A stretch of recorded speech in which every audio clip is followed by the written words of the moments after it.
నమస్కారం, NS news కి స్వాగతం. నా పేరు ఉషా. ముందుగా ముఖ్యాంశాలు.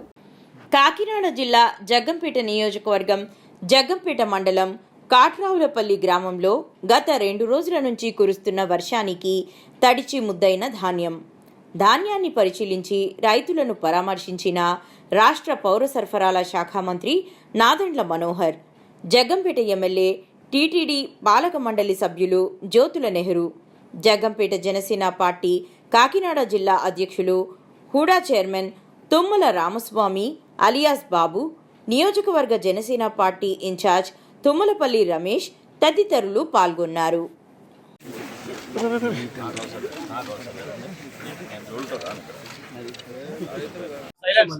రైతాంగం అపార నష్టం కలిగింది.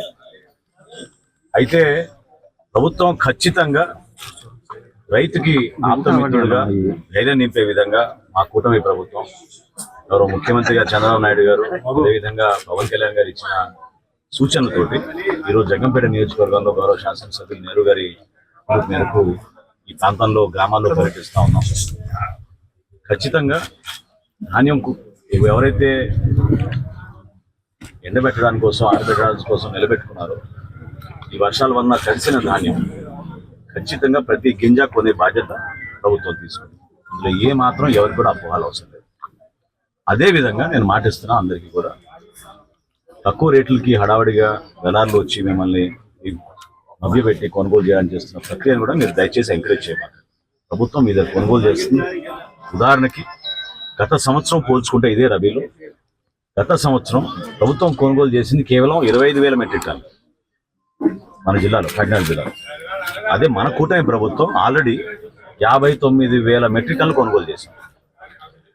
95,000 మెట్రిక్ టన్నులు కొనుగోలు చేయడానికి మేము టార్గెట్ ఇచ్చాం. ఇప్పుడే ఉదయం జేసీ గారితో అధికారులతో మాట్లాడిన తర్వాత తప్పకుండా ఈరోజు మధ్యాహ్నం 3 సమావేశంలో అవసరమైతే ఇంకొక 50,000 మెట్రిక్ టన్నులు పెంచడానికి సిద్ధంగా ఉన్నాం. గౌరవ శాసనసభ్యులు నెహ్రూ గారు కూడా ఇప్పుడే మాట ఇచ్చాను.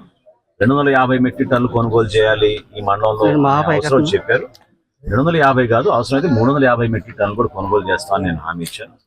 తప్పకుండా రైతాంగానికి మాత్రం మేము నిలబడతాం. ఎవ్వరూ ఎటువంటి ఇబ్బందులు కలగకుండా మీరు ఒక నమ్మకంతో కొంచెం ఈ 2 రోజులు ఎండలు బాగానే ఉంటాయి కాబట్టి ఎక్కడ కూడా మీకు తేమ శాతంలో పొరపాటు జరగకుండా, కోతాల విషయంలో మీకు పొరపాటు జరగకుండా మీకు రావాల్సిన కనీస మద్దతు ధర వచ్చే విధంగా ప్రభుత్వం నిలబడుతుంది. నిన్న కూడా నేను చెప్పాను పత్రికా సమావేశంలో, మూర్ఖంగా ఈరోజు కొంతమంది మాట్లాడుతున్నారు, దుర్మార్గంగా మాట్లాడుతున్నారు. గత సంవత్సరంతో పోల్చుకుంటే వైఎస్ఆర్సీపీ ప్రభుత్వం కన్నా మేము 11 లక్షల మెట్రిక్ టన్నులు అదనం కొన్నాం. 11 లక్షల మెట్రిక్ టన్నులు. రాష్ట్ర చరిత్రలో మొట్టమొదటిసారి 11,300 కోట్ల రూపాయలు రైతుల ఖాతాలోకి జమ చేసేసాం. ఇంత భారీ ఎత్తున ఈ ప్రక్రియ జరుగుతున్నప్పుడు ఈ దురదృష్టమైన ఈ వర్షాల వల్ల కొన్ని సంఘటనలు, కొన్ని ప్రాంతాలు జిల్లాలో కొంచెం అలజడి ఉంది. ఖచ్చితంగా మేము అందరం కూడా సమాయత్తమై అధికార యంత్రాంగం, రాజకీయ నాయకులు అందరం కూడా రైతన్నకి మేము అండగా నిలబడతాం. కూటమి ప్రభుత్వం ఎప్పుడు కూడా రైతును మాత్రం మేము వదిలేయం. దయచేసి మీరు ఆ ధైర్యం నింపుకోండి. ఆ భరోసా మీరు ఖచ్చితంగా నమ్మాలి. ఎక్కడైనా సరే, ఏ మండలం అయినా సరే మీకు ఇబ్బంది కలిగితే స్థానిక అధికారులు చెప్పండి, తప్పకుండా ఎన్యూమరేషన్ చేస్తాం. కొంతమంది రైతు సోదరులు పొలాల్లోనే ధాన్యం తడిచిపోయిందనే విషయం మా దృష్టికి తీసుకొచ్చారు.